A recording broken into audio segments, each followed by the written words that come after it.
So owning it, most people out there in the world don't own it and will never own it because so much energy is going into resisting who they are, resisting their own shadow, resisting their own past, resisting addressing the trauma, resisting taking a clear look at the false self roles they've been playing and the masks they've been wearing. I don't want that for you. That's not freedom. That's not freedom. I want you to be able to own it with boldness and grace, and to be able to live your life from a centered confidence that inspires other people to be who they are, to walk in their truth, to show up a little more self-expressed, because in the presence of someone who owns it, really, truly, deeply owns it because they've faced their own shadow and light, is so much safety. And the world needs that safety. The world needs that safety from each one of us. So you are here, I believe you are called to go on this journey, to learning how, to owning every part of your life. We're talking about your voice, your look, your brilliance, your desires, your creativity, your freedom, your power, your life, and how you can do this with grace. So let's check in with your body, asking her what would make the next 20 minutes even more pleasurable, pausing this video and giving her exactly what she asked for. That's right, give her exactly what she asked for. Water, walk, nature, candlelight. Only you can give her what she needs. So, Jung says, until you make the unconscious conscious, it will direct your life and you will call it fate. Really, this is the work that we're doing here together. We're doing the work of bringing light to the dark places. What you see on the left-hand side, the trash heap sitting on the goddess within you, your trances, the unconscious suffering, this may be how you're living, but it's not how you're meant to live. It's not what you're made for. It's how you were conditioned to be, and it is survival mode. But over here on the right, this is conscious freedom. This is you shining and glowing, just glowing up, growing up and glowing up to be in alignment with your truth, your body, her wisdom, your mind, befriending her, and your heart, the innocence there, the soulfulness there, the hope there. This is the journey that we're on, and it is a journey. It has taken me so many years to get where I am, and I did so much of it alone, and it was really painful to walk that path alone. I was stubborn. I didn't trust people, and so I really felt like I had to figure it out by myself. And I kept my distance from people who could help me, from guides. And when I finally got desperate, I finally couldn't get where I wanted to go on my own, and I finally let other people in to help me, life got much better. So thank you for being here, to show up for these training. This is valuable hours of your day, and I don't take it lightly. I know what it can feel like on this journey and the lies that we are up against around feeling like we need to do it alone and that there isn't anyone out there who gets us, who we can trust with our journey. But okay, I divert just a tad, but I just want you to know, I feel you, I get it, and I'm so glad you're here because I want you to move from unconscious suffering to conscious freedom, and I know you can do it, and I know how to help you. So just to review, ways of knowing, through the body, the honeypot, it's felt sense and pleasure, and safety is key for that. Through the mind, it's conscious, clear thinking and perception, getting a hold of your perception and the way that you see the world, the way that you see yourself, removing the lens of patriarchy or the conditioning you've received as a child and being able to perceive things as they really are. That is the way of knowing through the mind. And in the heart, it's all about pure presence. And innocence is key. I'm going to tell you what I mean by that in just a minute, but let's just get clear on what it's like to live separated from the heart in this way of knowing through pure presence. Well, you know what it's like because you're probably in that state right now. There's a lack of purpose. Maybe there's even grief or regret. or the choices you've made in your life, or where you're at, or what has happened to you. Maybe you're suffering chronic disappointment, and maybe you're doing your best for positive psychology, to think positive and to be grateful, but still there's a loss of magic. Life doesn't feel as magical as it once did. Maybe you're stuck in muggle land. Maybe you're stuck in unforgiveness and endless resentment. Maybe you're stuck in this trance that we get to when we're separated from the heart, which is a victim trance, that life is happening to you instead of for you. And it's no wonder if you feel that way, because we all feel that way when we are separated from the heart and the way of knowing through the heart. I call this the dread spiral. And if we don't get conscious and we don't pay attention, we don't go on a journey, this is what happens. It's just the unconscious suffering, and this is how it goes. Life happens. We're disappointed, right? Something in life goes wrong. Things don't go as planned or the way that we desired. Expectations weren't met. People let us down. We were betrayed. Life happens, and we were disappointed. And that disappointment turns pretty quickly into resentment, and then stay a little longer in resentment and becomes entitlement. You double down around your resentments. And then there's just pure discouragement from the inside and the outside. And discouragement leads us to despair. And from the place of despair, there's no way but back through your old conditioning. Despair is a very uncreative place. It's a place without hope. And without that, you can't tap into possibility. So the only place you can go is back around the merry-go-round of your own conditioning. And that's what sucks so bad. But there is a way out, and it can happen in a moment. And the way out is through presence. Grace, in other words. Innocence is key to this, to be able to receive this, to be able to be here now. The heart's way of knowing is through presence. Picking up on all the information, the goodness, the truth, the available in the here and now. This information we get separated from. Trauma separates us from it. Our trances separate from it, but it's always there, and it's always accessible. And the way to access this way of knowing through presence is innocence. Innocence means you are free from all your past failures. They do not define you. Your disappointments don't determine your future, and your judgments for yourself and others fall away. Can you imagine what life would feel like if you were free from your own judgments, free from judging others?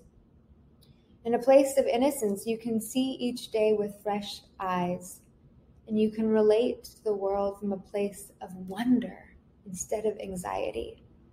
You can be in awe instead of panic, and you can feel transitions in life as adventures that hold wonderful possibilities, even difficult transitions, the loss of a loved one, the end of a relationship, the end of the road for a career pivot. All these transitions in life, they can hold wonderful possibilities when we're in a place of innocence and presence. When we're in our head or when we're locked in our trauma, we're either in the past, reliving the traumatic things or the disappointing things that happened to us, or we're in the future, projecting more horrible things happening to us or more disappointments. So the only place that we can access this innocence is through presence, and the only way we can truly get presence is by being in a state of innocence again. May sound impossible from where you're at right now, but it's actually really simple. There is something very sacred that comes with the heart's way of knowing, that comes with innocence. Think about this. Think about all the memes you've seen out there and the popularity of YouTube channels completely devoted to kittens and puppies. We're drawn to babies, to nature, to small animals of all kind, really, because they evoke a memory, a remembrance of innocence. And I think this is what Jesus meant when he said we must be like children to enter into the kingdom of God. You can think of the kingdom of God, the kingdom of heaven, being a state of consciousness, being a state of presence where you can see clearly the good, the beautiful, the true. And to get there, we got to be like children. We got to be like those puppies, those babies in nature, to reclaim what we've lost along the way. So how do we do that? How do we do that? This is a journey, and it is a painful journey on your own. It is something that we are meant to do together, that we don't have to figure out all by ourselves. Because really the journey back to the heart is a journey of owning the darkness and the light. That's how we restore and reclaim our innocence. Owning the disappointments, the failures, the traumas. Owning it all means accepting it. Accepting yourself, forgiving yourself, and forgiving others. It means allowing the possibility that you did the very best you could with the resources you had, and so did everybody else. And now, from more awareness, you can make new choices. You have more resources now, and you're on a journey to gathering even more resources. And through that, your life can change. You don't have to downward spiral anymore. It doesn't mean that there won't still be upsets and disappointments, but they don't have to lead to despair anymore. We get to learn this magical talent of being able to abide in our own discomfort, to allow pure presence to hold you, and to let pure presence be enough. The only way to do this is to allow it. To do this meaning to do the work of facing your failures, facing your disappointments, acknowledging where you've been hurt, acknowledging the betrayals, noticing when you fall down that dread spiral, and holding yourself, loving yourself, accepting yourself through it.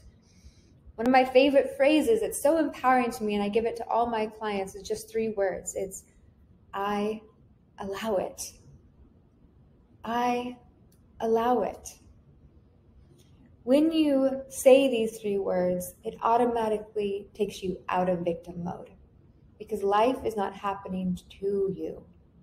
You are allowing it exactly as it is, not needing to change it, allowing for the possibility that maybe, just maybe, some part of your soul knew exactly what you were signing up for, knew the hurdles and the obstacles that you would face, and still chose to be here anyways. From this place, this perspective, this way of seeing, you can feel life force enter back into you. You can feel the possibility of new possibilities enter back into you. You are not down and out. You are not powerless. It doesn't matter what life has given you, or how many mistakes or how many failures you have made. Life can begin again. This is the theme of my life, and this is what I want you to hear too. Life can begin again. Owning it with boldness and grace. We recognize it when women walk into the room and they have this quality. Don't you know? Don't you agree with me that there's something about these women, certain people, it's like they have a little more gravity. They have this centered confidence, and their ability to own it inspires us instead of shutting us down. We feel more empowered and inspired in our own life instead of less than. We are reminded of what's possible for us still when we see them owning it. By owning and taking up their space, it actually creates more room for all of us to step into our own. And this is very different than throwing a middle finger up to the world, or faking it until you make it, and having a very angry stance that makes it an us and them experience. And we've all seen that modeled too. Women or people who own it, but it's definitely a us versus them. It's like there's an edge to it, and there's something sexy about that sometimes, but living in that space would be very exhausting. That bad girl energy can walk you through that space in a very playful way. But when I'm talking about owning it, I'm actually not talking about that kind of owning it. That's a good exercise to help you tap into the anger that you haven't felt, and actually get yourself puffed up and not be afraid to put your hands on your hips and draw the line and throw your middle finger up at the world for a moment. But I don't want you to stay there. I don't want you to stay in that anger. I want you to arrive at centered confidence. And to get here, this is the difficulty of the journey, where we actually have to go through our own dark. We actually have to face it. Jung also says, what you resist persists. And this is why most people can't own it. Most people out there in the world don't own it and will never own it, because so much energy is going into resisting who they are, resisting their own shadow, resisting their own past, resisting addressing the trauma, resisting taking a clear look at the false self roles they've been playing and the masks they've been wearing. I don't want that for you. That's not freedom. That's not freedom. I want you to be able to own it with boldness and grace, and to be able to live your life from a centered confidence that inspires other people to be who they are, to walk in their truth, to show up a little more self-expressed, because in the presence of someone who owns it, really, truly, deeply owns it because they've faced their own shadow and light, is so much safety. And the world needs that safety. The world needs that safety from each one of us. So you are here, I believe you are called to go on this journey, to learning how, to owning every part of your life. And this is why I created the Feminine Wholeness Method, to give women like you a path through the dark, to be a guide for you in the process of making the unconscious conscious, to release the baggage from the past, the trances that trap you in false self, and to own the darkness and the light, free from fear, guilt, and shame once and for all. When you embody the truth that you are what wholeness looks like, just as you are, right now, the exact past that you've lived, nothing has to change, but you get free. Let me say that again because it's so important. When you embody the truth that you are what wholeness looks like, shadow and light, and nothing has to change in your life, but you get free. And from that place of freedom, then you can start making new decisions. And I don't want to make this sound like it's easy. We're dealing with decades of wiring we need to address. You could have a light bulb moment, and I hope you do, and I hope you did. But now the real journey begins. Now the real journey to addressing the unconscious conditioning and repeating the freedom again and again, having a guide that can walk you through, can be there for you so you don't turn away when the triggers come. The things holding you back, like your unprocessed trauma and the trances that made you stuck in the same patterns and the small wallflower you don't want to be anymore, they don't have to hold you back anymore. Once you have the tools to address what happened to you, to bring safety and pleasure back to your body, to your nervous system, once you have the tools to change the narrative you've been telling yourself, once you have a guide, someone to walk with you as you do the work of learning how to show up for yourself through the shadow and the light, here's what happens. Fear, guilt, and shame simply dissolve. When you have that much light in your own presence, fear, guilt, and shame just simply dissolve into love. And what remains is your true self, the present moment, and the possibility. So I want to tell you a story of how I came to owning it, reclaiming the power of my own presence. And for me, this had to do with claiming my spiritual authority. As you know, women in our society are not encouraged to be their own spiritual authority. We hear about God the Father, Him, He, and there is not even a way to identify with the divine if you are a female. In our culture, which is rooted in puritanical culture here in the West, in America at least, we very much are distanced from the feminine version of God. So women are taught that their authority is outside of themselves. Their authority is actually in a man, in their father, in their husband, or in their pastor, or in their priest. Women are not taught to trust themselves. And there's a common story of women looking to religious authority, wanting guidance, needing help and support, but instead being saddled with more shame and guilt and fear for who they are and what they are experiencing in, which is trauma, which damages their self-image even further. Despair and sends them into these cycles that dread spiral and almost always back into the conditioning that brought them there in the first place. So here's my sister, my half-sister. She was a single mom and really seeking for support. She wanted a better life for her and her kids, and she found herself at a church, and she began to be a part of that community. But instead of giving her love and helping her right where she was at, they kicked her out once they learned she was living with a man she was not married to, a man that was providing a roof over her head and food and clothing for her kids. And think about this. How often does some version of this story play out? A woman needing help, and she goes to the place she was taught that she would find it in the authority of someone else, bravely trusting that the authority will take care of her, being so vulnerable.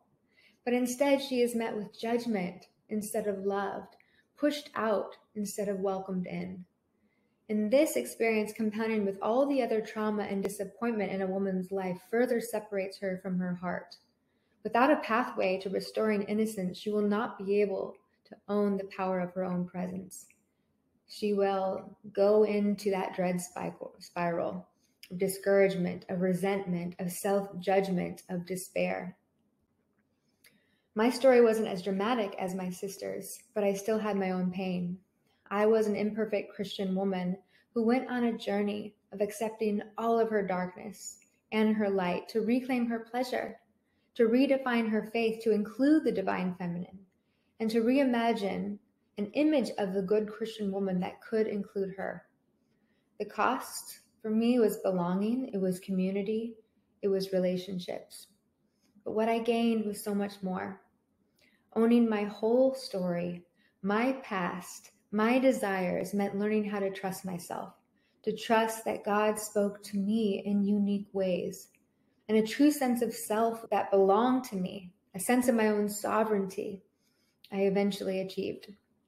By reconciling every part of me as worthy of love, beauty, and acceptance, the dark nights of my soul, my struggle with depression and anxiety and suicidal thoughts, my experience of being rejected as a single mom, my sexual trauma, the evolution of my marriage, and my long haul to get where I am in my career, I was able to see it clearly and to accept it all, to wear my crown of light and say proudly, I am what wholeness looks like.